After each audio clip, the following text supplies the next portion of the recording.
नमस्कार, मैं हूं पीयूष त्रिपाठी और आप देख रहे हैं हमारा विशेष कार्यक्रम सितारे हमारे। आप सभी दर्शकों का इस कार्यक्रम में स्वागत है। आज हम एक ऐसे अचूक उपाय की चर्चा करने वाले हैं जिसके करने से आपके जीवन में समृद्धि आती है। जी, इसके अलावा आपके फ़ोन कॉल्स होंगे, आप सीधे फ़ोन करके अपने प्रश्न पूछ सकते हैं। हमारा फ़ोन नंबर है 07714008777। आपसे आधे घंटे तक लगातार ये फ़ोन लाइन खुली रहेगी और हमें आपके फ़ोन का इंतजार रहेगा। तो चलिए कार्यक्रम की शुरुआत करते हैं और जानते हैं आज का पंचांग। आज शब संवत 2077 शक 1942 सूर्य उत्तरायण का आषाढ़ महीने की कृष्ण पक्ष की सप्तमी तिथि और दिन शुक्रवार। आज सप्तमी रात्रि को 10:53 तक। आज शतभिखा नक्षत्र होंगे 6:48 तक। आज चंद्रमा कुंभ राशि में होंगे। आज का राहु काल 10:23 से 12:03 तक होगा। तो दोस्तों, ये तो था पंचांग और अब बात करते हैं उन उपायों की जिससे आर्थिक समृद्धि आती है।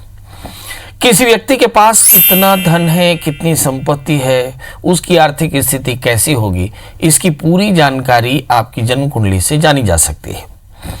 जब भी आपके आय में बाधा हो या खर्च बढ़ने लगे तो कुंडली का विश्लेषण जरूर कराना चाहिए। खासकर कोरोना पैंडेमिक में जब आपके पास आय वास्तव में बाधित होने लगे तो उपाय भी करना चाहिए। आज हम चर्चा कर रहे हैं आर्थिक उपाय जिसको करने से आध्यात्मिक उपाय जिसके करने से आर्थिक कष्टों की निवृत्ति होती है। जी, हम विकर्तन पूजन का विधान चर्चा करने वाले हैं। इसके लिए शुक्र के दोषों को दूर करने के लिए, सूर्य के दोषों को दूर करने के लिए विकर्तन पूजन करना चाहिए। विकर्तन पूजन करने से आर्थिक परिस्थितियां बेहतर होती हैं और सभी प्रकार के भौतिक सुखों की प्राप्ति होती है। विकर्तन पूजन के लिए किसी भी महीने के शुक्ल पक्ष प्रथम शुक्रवार से 18 दिन तक लगातार विकर्तन पूजन करने से, आटे की लोई से दीपक बना करके घी का दिया जलाने से, विकर्तन मंत्र का जप करने से, घी का दान करने से आर्थिक कष्टों की निवृत्ति होती है और भौतिक सुख प्राप्त होते हैं। इसके अलावा शुक्रवार को किसी विवाहित स्त्री को सौभाग्य की वस्तुओं का दान भी करना चाहिए। सौभाग्य के सामान जैसे चूड़ियां, कुमकुम, लाल साड़ी, इन उपायों से महालक्ष्मी प्रसन्न होती है और सभी प्रकार के कष्टों को दूर करती है। शुक्र के शुभ उपाय पाने के लिए शुक्रवार को शुक्र मंत्र का जप करना चाहिए। मंत्र की जप संख्या कम से कम 1 माला यानी 108 होनी चाहिए। शुक्र मंत्र ओम द्राम द्रीम द्रौम साह शुभ शुक्राय नमः, इस मंत्र का इस तरह जप करें। और शुक्र ग्रह के लिए हीरा, चांदी, चावल, मिश्री, सफेद वस्त्र, दही, सफेद चंदन, घी इत्यादि का दान करना चाहिए। इन दानों से भी शुक्र के दोष कम होते हैं और धन समृद्धि बढ़ती है। तो कुल मिलाकर के विकर्तन मंत्र का जाप करना चाहिए। ओम ऐं ह्रीं विकर्तनाय नमः, ऐसे भगवान विकर्तन का ध्यान करके, इस मंत्र का जप करके और भगवान विकर्तन की पूजा करें, विकर्तन स्तोत्र का पाठ करें तो फायदा होता है। चलिए, तो ये तो था विकर्तन पूजन, सभी प्रकार के आर्थिक कष्टों की निवृत्ति के लिए बेहद आवश्यक। और अब बात करते हैं 12 राशियों की। 12 राशियों में पहली राशि आती है मेष, शनि और इस राशि वाले जातकों के लिए देखते हैं कि आज चंद्रमा कुंभ राशि में होंगे। जी, चंद्रमा कुंभ राशि का मतलब होता है भूमि, वाहन, मकान के योग बेहतर होंगे। हो सकता है कुछ लोगों को पढ़ाई लिखाई में अच्छी सफलता मिल जाए, मतलब अपॉइंटमेंट हो जाए, चयन हो जाए, सिलेक्शन हो जाए, क्योंकि नौकरी इन दिनों में बड़ी बात है। आज का दिन बड़ा यादगार बनने वाला है।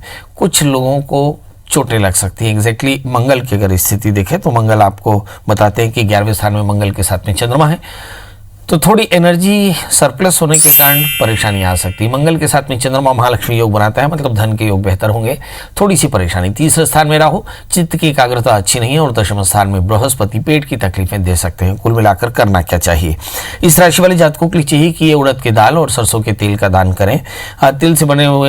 तिल और गुड़ से बने हुए लड्डुओं का दान करें। इसके अलावा शनि मंत्रों का जप करें तो आज का दिन बेहतर होगा। बात कर लेते हैं दोस्तों वृषभ राशि की। इस राशि वाले जातकों के लिए देखते हैं कि इस समय लग्न में सूर्य के साथ में शुक्र है और चंद्रमा मंगल दशम स्थान में। द्वादशीश मंगल दशम स्थान में, मतलब स्थान परिवर्तन के योग एग्जैक्टली बन सकते हैं। इस समय अगर हम बुध और राहु को देखें, दूसरे स्थान में ही, किसी प्रकार का शॉर्ट टर्म इन्वेस्टमेंट बिल्कुल ठीक नहीं। 8वें स्थान के केतु, यात्राओं से बहुत फायदा नहीं होगा। भाग्य स्थान में बृहस्पति, शनि के साथ में मुझे ऐसा लगता है कि स्थान परिवर्तन के योग आपके लिए थोड़े फायदेमंद हो सकते हैं। जहां तक सवाल चंद्रमा का है, चंद्रमा इस समय तृतीय शुक्र के दशम स्थान में, तनाव थोड़ा सा हो सकता है, क्या करना चाहिए। इस राशि वाले जातकों की चाहिए कि महामाया के दर्शन करें, खीर का दान करें, आज का दिन बेहतर होगा। बात कर लेते हैं दोस्तों मिथुन यानी जमनाई की लग्न में बुध राहु। सामाजिक स्थल पे क्रोध ना करें, वाणी पर संयम रखें, सत्ता पक्ष से बड़ा लाभ हो सकता है, नौकरी के प्रयास में सफलता मिलेगी, किसी बड़े आदमी से बड़े सहयोग की अपेक्षा है। कुछ लोगों को स्किन की एलर्जी हो सकती है, क्या करें। शनिश्चर मंत्र जप करें, उड़द की दाल और काले तिल का दान करें तो आज का दिन बेहतर होगा। बात कर लेते हैं दोस्तों कर्क यानी कैंसर की 12वें स्थान में बुध राहु। खर्च थोड़ा सा ज़्यादा होगा, खर्च पर कंट्रोल करना होगा। 6ठे स्थान में केतु, वाहन चलाते समय सावधान रहें। इस समय अगर हम शनि की बात करें, 7वें स्थान में शनि, दोस्तों का अच्छा सहयोग मिलेगा। मंगल 8वें स्थान में, एकादशीश मंगल, दशमेश मंगल अष्टम स्थान में, बॉसेस के रिलेशंस आपके बेहतर होनी चाहिए। आज का दिन बड़ा हैक्टिक होगा, क्या करना चाहिए। गृणी सूर्याय नमः, ओम गृणी सूर्याय नमः इस मंत्र का एक माला जप करें। इसके अलावा पंजीरी का दान करें तो आज का दिन बेहतर होगा। बात कर लेते हैं दोस्तों सिंह राशि की। इस राशि वाले जातकों के लिए देखते हैं कि लग्न सूर्य शुक्र के साथ में दशम स्थान में है। इस राशि वाले जातकों के लिए देखते हैं कि आकस्मिक आय की संभावनाएं ज़्यादा बेहतर होंगी। 5वें स्थान में केतु, संतान को लेकर कुछ अच्छा कर सकते हैं। 6ठे स्थान की शनि, इस समय ऋण रोग व्याधि शत्रुता इसकी चिंता हो सकती है। 7वें स्थान में मंगल, दोस्तों का बहुत बेहतर सहयोग मिलेगा। कुल मिलाकर के क्या करना चाहिए इस राशि वाले जातकों के लिए। भगवान मंगल के मंत्र का जप करें, हनुमान चालीसा का पाठ करें, हनुमान जी का दर्शन करें, गुड़ का दान करें तो आज का दिन बेहतर होगा। अब बात कर लेते हैं दोस्तों कन्या यानी वर्गों की। इस राशि वाले जातकों के लिए देखते हैं कि लग्नेश बुध इस समय बैठे हुए हैं राहु के साथ में, तो दशम स्थान में बुध और राहु एक साथ बैठे हैं। निश्चित तौर पर सेहत को लेकर के थोड़ी चिंता हो सकती है, वर्क प्लेस में ज्यादा सावधान रहने की जरूरत। 4थे स्थान में केतु है, वाहन का लाभ होती हुए दिखाई पड़ता है। 5वें स्थान में शनि, संतान को लेकर कुछ बेहतर कर पाएंगे। 6ठे स्थान में मंगल के साथ में चंद्रमा है। इस राशि वाले जातकों के लिए थोड़ी पेट की तकलीफ या रेस्पिरेशन में थोड़ी सी परेशानी हो सकती है। इस राशि वाले जातकों के लिए तृतीय भी 6ठे स्थान में है, मतलब इमोशनली थोड़ा सा डिस्टर्ब होंगे। क्या करना चाहिए इस राशि वाले जातकों को चाहिए कि मंगल के मंत्र का जप करें, हनुमान जी का दर्शन करें, हनुमान चालीसा का पाठ करें, मंदिर में लड्डुओं का भोग लगाकर बच्चों में बांटे तो आज का दिन बेहतर होगा। बात कर लेते हैं दोस्तों तुला यानी लिब्रा की। इस राशि वाले जातकों के लिए देखते हैं कि शुक्र इस समय बैठे हुए हैं अष्टम स्थान में, मतलब सेहत का बहुत ध्यान रखना होगा। 3रे स्थान में केतु, यात्राएं जरूर होंगी। भाग्य स्थान में राहु, उलझने भी बनी रह सकती हैं। भाग्येश राहु से आक्रांत है, मतलब कामों में बड़ी उलझने आ सकती हैं। बहरहाल अगर हम 4थे स्थान के शनि को देखें तो वाहन के योग दिखाई पड़ते हैं। 5वें स्थान में चंद्रमा, मंगल के साथ में संतान को लेकर कुछ अच्छा कर पाएंगे। क्या करना चाहिए इस समय महामाया के दर्शन करना और खीर का दान करना बेहतर होगा। बात कर लेते हैं दोस्तों वृश्चिक यानी स्कॉर्पियो की। ये वो राशि है जिसमें अष्टम स्थान में राहु पड़े हैं बुध के साथ में। इस राशि वाले जातकों को बहुत ज्यादा सावधान रहना चाहिए। 7वें स्थान में सूर्य शुक्र, कुछ लोगों का साथ जरूर मिलेगा। इस समय अगर हम 3रे स्थान के शनि देखें बहुत जस्टिफाइड होंगे। 4थे स्थान में मंगल, सामाजिक प्रतिष्ठा बेहतर होगी। क्या करना चाहिए, भगवान सूर्य को अर्घ्य दें, आदित्य हृदय सूत्र का पाठ करें तो आज का दिन बेहतर होगा। बात कर लेते हैं दोस्तों धनु राशि की। लग्न स्थान में संपत्ति के योग बेहतर दिखाई पड़ते हैं जी। इस राशि वाले जातकों के लिए दिखते हैं कि 3रे स्थान में मंगल के साथ में चंद्रमा, गज के इस योग बनता है, मगर वाणी पर संयम रखने की जरूरत पड़ेगी। धन स्थान में शनि है, संपत्ति के योग बेहतर होंगे। इस समय 6ठे स्थान में शुक्र, एलर्जी से परेशानी। 7वें स्थान में बुध राहु, लाइफ पार्टनर की सेहत का बहुत ध्यान रखना होगा। क्या करें, केतु के मंत्र का जप करें और सूक्ष्म जीवों की सेवा करें तो आज का दिन बेहतर होगा। बात कर लेते हैं मकर राशि की। लग्न में मंगल के साथ, लग्न में शनि के साथ में बृहस्पति, थोड़ी सी एलर्जी की परेशानी हो सकती है। धन स्थान में मंगल के साथ में चंद्रमा है, संपत्ति के योग बेहतर होंगे, आय के कुछ नए साधन बन सकते हैं। अब ये देखते हैं कि मकर राशि वाले जातकों के लिए जो दूसरी परेशानी दिखाई पड़ती है, संपत्ति के विवाद हो सकते हैं, नए काम हो सकते हैं, कुछ लोगों की यात्राएं हो सकती हैं, बड़ों से थोड़े से कॉन्फ्लिक्ट हो सकते हैं। क्या करना चाहिए, बृहस्पति के मंत्र जप करें, केले और नारियल का दान करें तो आज का दिन बेहतर होगा। बात कर लेते हैं दोस्तों कुंभ यानी एक्वेरियस की। लग्न में मंगल के साथ में चंद्रमा, रोगेश अगर लग्न में बैठे हों तो ऋण की चिंता होती है, रोग से परेशानी, परंतु आय की स्थिति बेहतर होती है, संपत्ति की स्थिति बेहतर होती है और कुल मिलाकर के बेहतर महसूस करते हैं। मंगल के साथ में चंद्रमा एक खास तरह का महालक्ष्मी योग बनाता है। 12वें स्थान में गुरु शनि, खर्च पर कंट्रोल करना होगा, एलर्जी से परेशान हो सकते हैं, कमाई थोड़ी सी कम हो सकती है, मतलब कुल मिलाकर के ज्यादा मेहनत करने की आवश्यकता पड़ेगी। इस राशि वाले जातकों के लिए देखते हैं कि मिथुन राशि में बुध के साथ में राहु पड़े हैं तो संतान को लेकर के कुछ चिंताएं हो सकती है, चित्त की एकाग्रता बेहतर नहीं। क्या करें, शनिश्चर मंत्र करें, काले तिल काले उड़द का दान करें तो आज का दिन बेहतर होगा। बात कर लेते हैं मीन राशि की। 12वें स्थान में मंगल के साथ में चंद्रमा है, सेहत का ध्यान रखना होगा, संतान को लेकर के चिंता जायज़ है। इस समय संतान को लेकर ज़्यादा सावधान रहने की आवश्यकता पड़ेगी। इस राशि वाले जातकों के लिए देखते हैं कि 11वें स्थान में बृहस्पति के साथ में शनि है। आय की स्थिति बेहतर हो सकती है, सत्ता के साथ सहयोग भी बेहतर होगा। इस राशि वाले जातकों के लिए 4थे स्थान में बुध राहु पड़े हैं, तो निश्चित तौर पर घर के बुजुर्गों की सेहत का ध्यान रखना होगा। दशम स्थान में केतु, यात्राएं न करें तो ज़्यादा बेहतर होगा। क्या करें? चंद्रमा के मंत्र का जप करें और कपूर और शंख का दान करें तो आज का दिन आपके लिए बेहतर है। आज हमारा देश दुनिया में 4थे कोरोना पैंडेमिक इन्फेक्टेड देशों में शुमार हो गया। इसका मतलब ये हुआ कि अब हमें सावधान रहना है। लगातार जो कोरोना का संक्रमण बढ़ता नजर आ रहा है, उसमें ज्योतिष का क्या पार्टिसिपेशन है, ये देखने की बात होगी। महत्वपूर्ण बात यह है कि बहुत सारे दर्शक हमसे पूछते हैं कि पंडित जी, कोरोना पैंडेमिक का इन्फेक्शन कब तक ज़्यादा अग्रेवेटेड रहेगा? तो बहुत सीधा है कि बृहस्पति नीचस्थ बृहस्पति शनि के साथ में है और ये दोनों ही ट्रांजिट थोड़ा सा तकलीफ दे रहे हैं। तो ऐसी स्थिति में आपको चाहिए कि आप थोड़ा सा घर के अंदर रहें, सोशल डिस्टेंसिंग का पालन करें, क्योंकि शनि 2.5 वर्ष रहेंगे और बृहस्पति करीब 13 महीने एक स्थान पर रहते हैं। ऐसी स्थिति में बहुत सावधानी से अपने नित्यचर्या को एग्जीक्यूट करने की आवश्यकता पड़ेगी। मुझे ऐसा लगता है कि 20 सितंबर के आसपास तक लगातार चीज़ें बढ़ सकती हैं और इसके लिए बहुत सावधान रहना पड़ेगा। खासकर जब हमारा देश काफ़ी ज़्यादा घनत्व वाला देश है, जनसंख्या घनत्व बहुत ज़्यादा है, ऐसी स्थिति में संक्रमण की संभावनाएं ज़्यादा होती हैं। तो बहुत सावधान रहें, अपनी सेहत का ध्यान रखें, पड़ोसी की सेहत का ध्यान रखें, परिवार का ध्यान रखें, क्योंकि आपके स्वस्थ रहने से ही परेशानियां दूर होंगी। तो मास्क पहनें, सैनिटाइज़र लगाएं और साथ में सोशल डिस्टेंसिंग का पालन करें। याद रखें कि इन दिनों में बृहस्पति शनि के साथ में ट्रांजिट कर रहा है। हमारे साथ कैलाश जी जुड़े हैं। कैलाश जी, आपका बहुत बहुत स्वागत है। बताइए क्या जानना चाहते हैं? हम ये जानना चाहते हैं, बहुत जिंदगी हुई परेशान होते होते, पूजा पाठ सब करते रहे, अभी तक कहीं तक सफलता नहीं मिली है। डेट ऑफ बर्थ बता दें, अपनी जन्म तारीख। 15/5/65 का जन्म है। 15 मार्च 15/5/65 का जन्म है। 15/5/1900 15/5/65। और समय? समय रात्रि के 9:30 बजे का टाइम है। जन्म स्थान? जन्म स्थान गुणा, लेकिन इस समय मंगावली रह रहे हैं। गुणा तो जिला गुणा में है मेरा नाम, जन्म। अच्छा, क्या जानना चाहते हैं? ये जानना चाहे, जिंदगी की परेशानियां बिल्कुल हल नहीं हो रही है हमारी। हम परेशानी होते जा रहे हैं, जिंदगी निकल गई मेरी परेशान होती होती। आखिर ऐसा है क्या?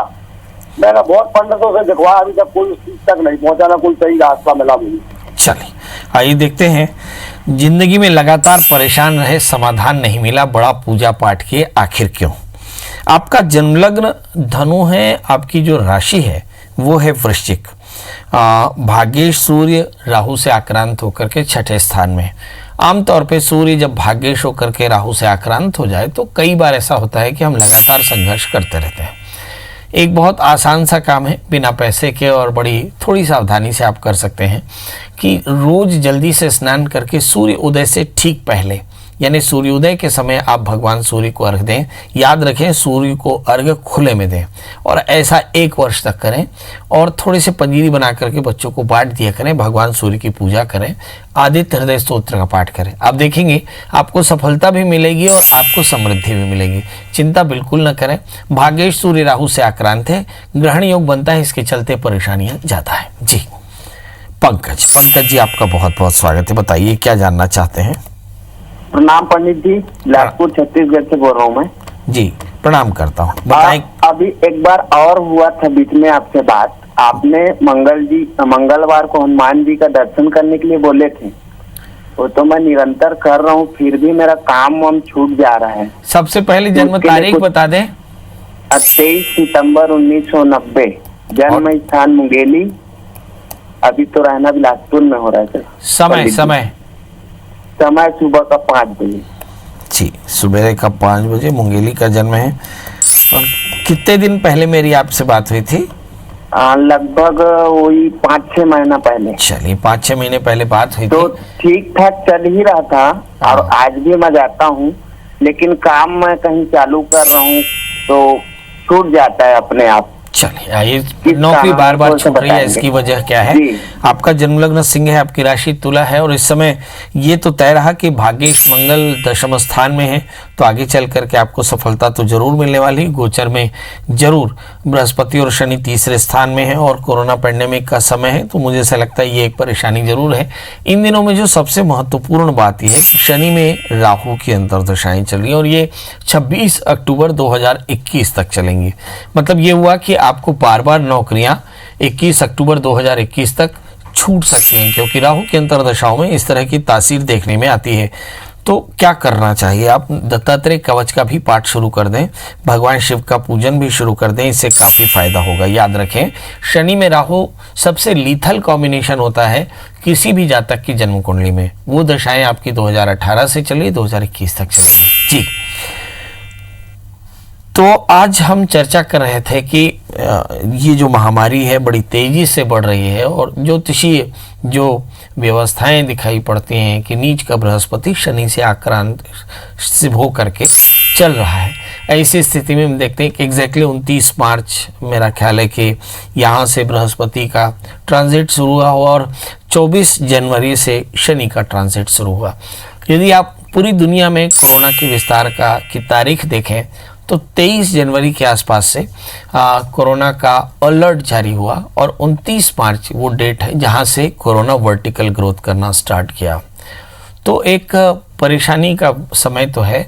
अब यदि ज्योतिषी जानते होंगे कि शनि और बृहस्पति का ट्रांजिट थोड़ा लंबा होता है, तो ऐसी स्थिति में हमें एक लंबी लड़ाई के लिए तैयार रहना चाहिए और उसका सीधा तरीका यह है कि आप अपने जीवन में अनुशासन रखें।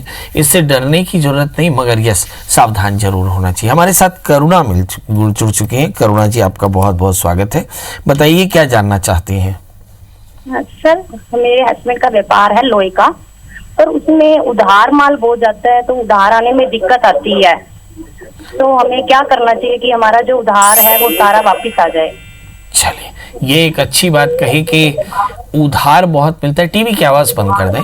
और उधार की परेशानियों से दूर रहने के लिए सीधा तरीका तो ये है कि आपके घर में नित्य मंगल स्तोत्र का पाठ होना चाहिए।